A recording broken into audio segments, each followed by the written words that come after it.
Welcome to Getting Ghosted. This is an Intuitive Soul Collective podcast, and I'm your host, Allie Horner. Welcome back, everybody. I've got the guides here, and they're all like snapping and clapping like we're all here. And they're very excited for everyone to kind of step into the new energy of the new year. They're like, we know that there's a lot of shit going on. So they're not trying to sound trite or frivolous or silly or like they don't care. They care very much about us. And I care very much about things that are going on.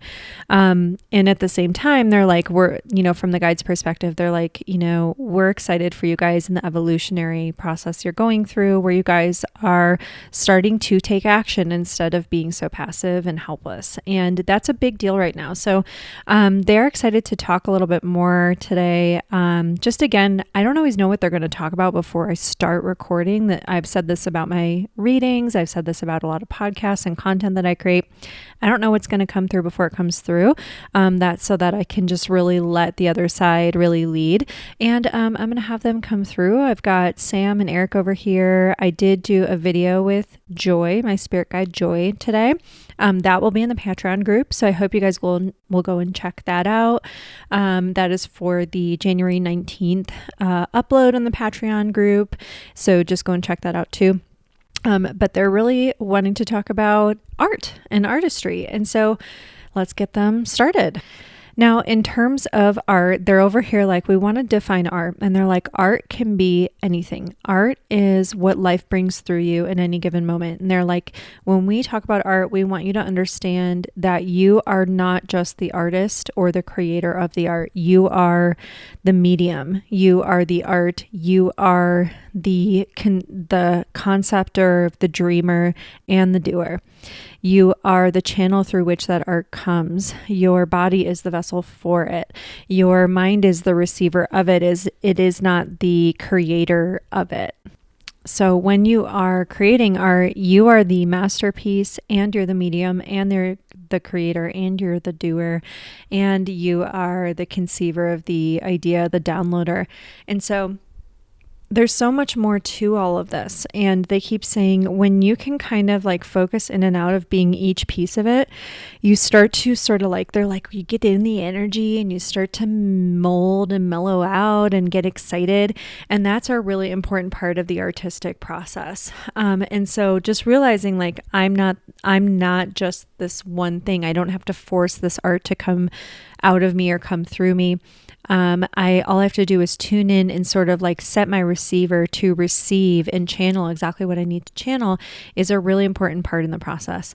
And so they're showing people who, they look like they're creating art all the time, but really what they're doing is they're channeling. They might spend a lot of their time strolling or, writing in notebooks or cooking dinner or sitting in contemplation or doing other types of work that's like not connected to their art at all. But then when they come and they get that calling and they get that urge to create, all of a sudden they are in it and they're in this like flow state and it's just coming through them and they have no idea how they're making what they're making. They're reminding me of a story I read just in this last year, I believe, or so. And this woman was talking about she was compelled, and she wasn't an artist of any kind. She was like, I had no artistic talent to speak of, but she suddenly found herself waking up at 3 a.m, those 3 a.m. wake up calls. And she would just draw and paint these portraits of different angels. And these things came out just gorgeous and beautiful. And she said, I have no idea how I made these, because when the energy would sort of go away, when that flow state would stop, she would suddenly feel like she just couldn't, like she would try to force herself to get back into creative mode with them. And she literally could not produce the same level of artistry, the same level of quality. It was like she had completely forgotten how to paint and how to draw. But then when she would wake up early in the morning and she would feel this surge of energy calling her, she would get up and she would paint these beautiful, beautiful portraits. That is what channeling is. That's what it's like. It just feels like you are in the moment and you are just divinely inspired, and you don't know how you're able to do or create what you're creating, but you just are. Lots of artists actually tap into this. Writers tap into this all the time. Musicians tap into this. Mathematicians tap into this. There are surgeons that find flow states. There are people who are inventing things and who are public speaking, who tap into this, people who are teaching, people who are solving equations, people who are in the process of scientific discovery go through this, people who are solving puzzles and games and creating things that go into these modes. Kids who are in imaginative play go into this. All sorts of things, people making pottery and, working at kilns and all sorts of areas go into these flow states. And it's such a larger energy. I always think to myself, when I'm in those states, it feels bigger than me. It feels like I am just the vessel that this is coming through. And it's almost like your mind completely moves out of the way. You are just the vessel through which everything's coming through. It's almost like you're observing it from afar. And I'm going to be honest, like when I come back out of the channeling states, I kind of feel dull, like almost like, oh, now I'm just me again. And I just feel like I'm just clodding around, like tripping over my own 2 feet. But when people are in these flow states, they feel really good. Professional athletes get into this. Actually, one of the times that I found myself full body channeling, people always say like, oh, you must be like meditating and in a trance every time. It's like, not necessarily. It's really any state of mind in which you can, it's called lucid channeling, or clear conduit, but lucid channeling is like where you're partially there. And you kind of allow your higher senses, your higher spirit, or another guide, angel, or higher being to come in and help operate your operating system a little bit. But you have to remember, they're all love. So they're not going to come in and do anything that's going to be harmful for you. But so just kind of to preface this, but because people always kick up a little bit of fear. They're like, yeah, people like Eric and Sam over here, like, yeah, people get scared when we start talking about this. Or like, what if I pee my pants? And like, what if something, it's like, no, they won't let you do that. They're like, why would we let you do that? We have no ill intent. We wouldn't let you do that.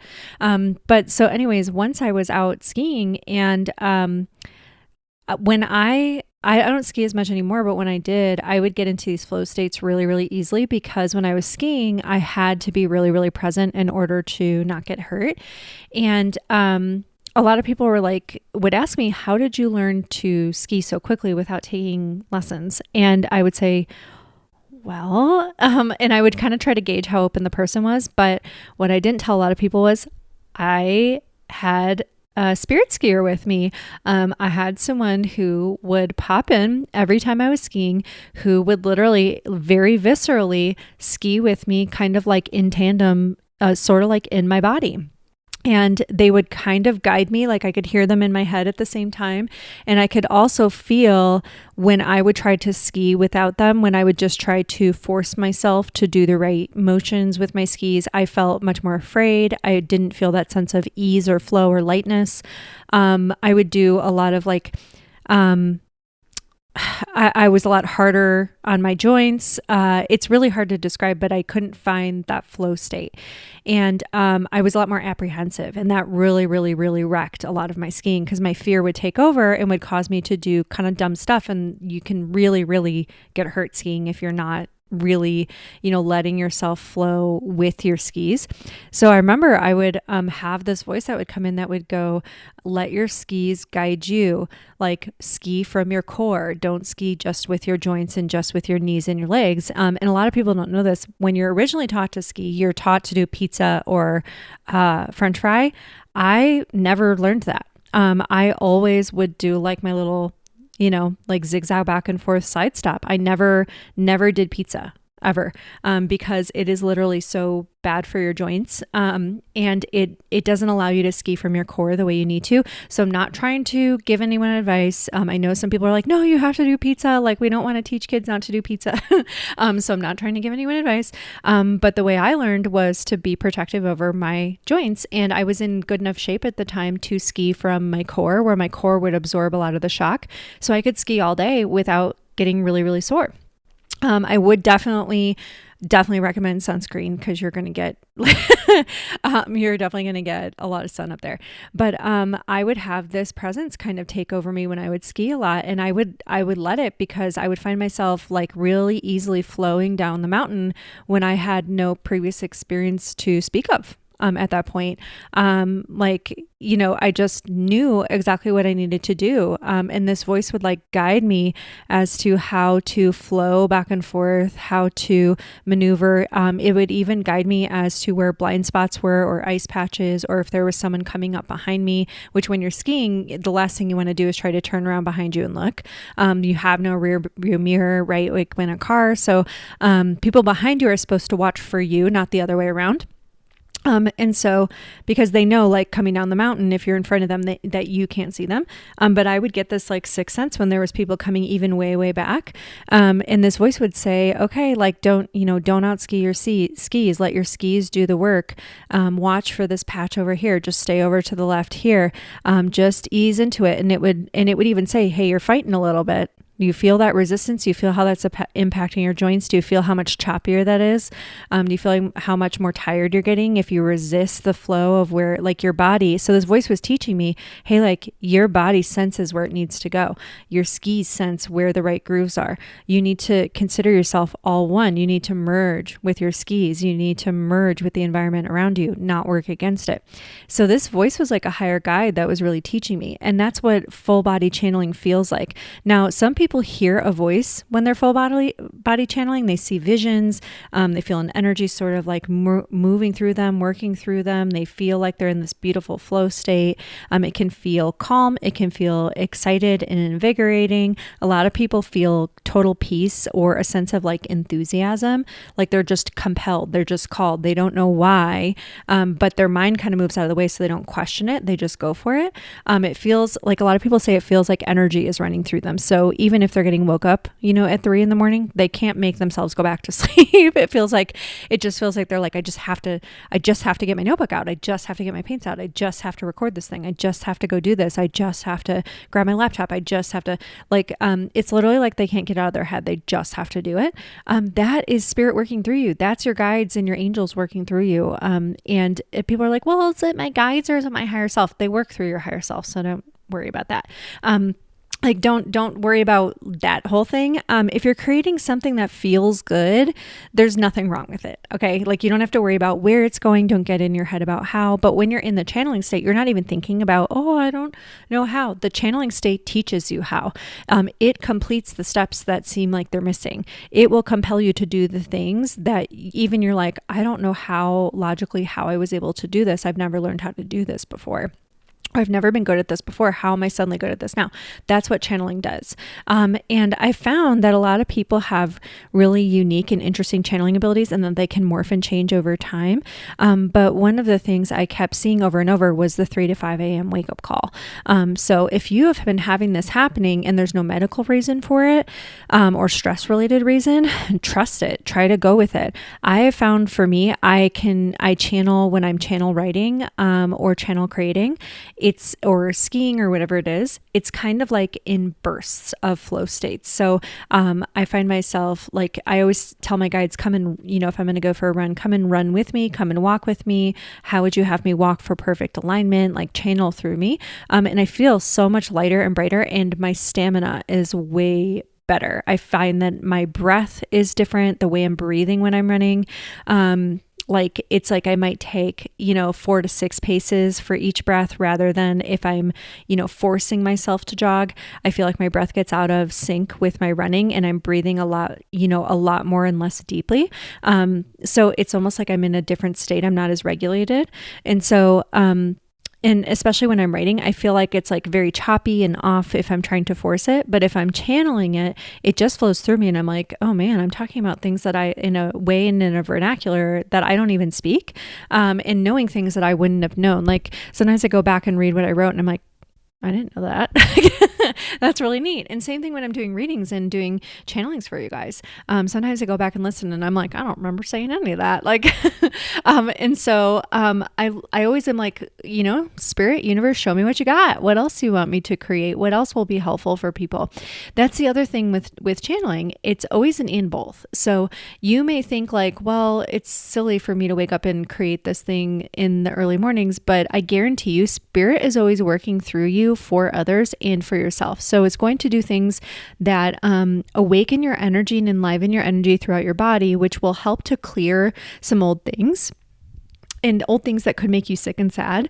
It'll help to clear those things while also creating something that's invigorating and inspiring for you and exciting for you to create, while also creating things that are for others. So it's like it brings you joy and it brings others joys at the same time. And that's a really important piece with channeling. It's never just for one or the other. It's always an and both, because there's always a larger calling for it. And when you're in that state, you're working with higher consciousness. So it's almost like they're kind of like merging with you rather than having to speak through you to tell you what to do all the time. It's like they're working through you and they're working within you, like almost like they're like in your cells.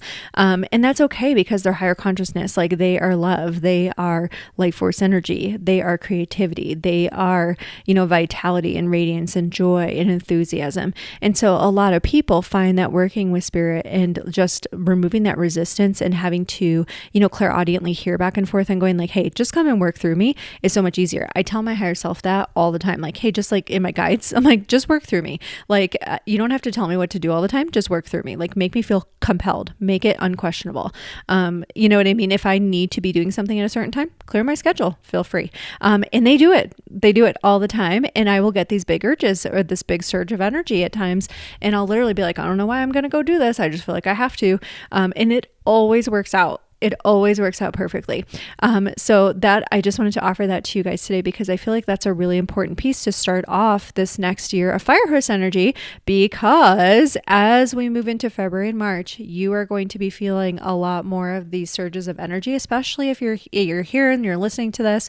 You're definitely already tuning in, right? You're already meeting that energy, but you might feel a little sticky at times, or a little bit like, I don't know what I'm doing or what I'm supposed to be doing in life. I don't know where I'm going.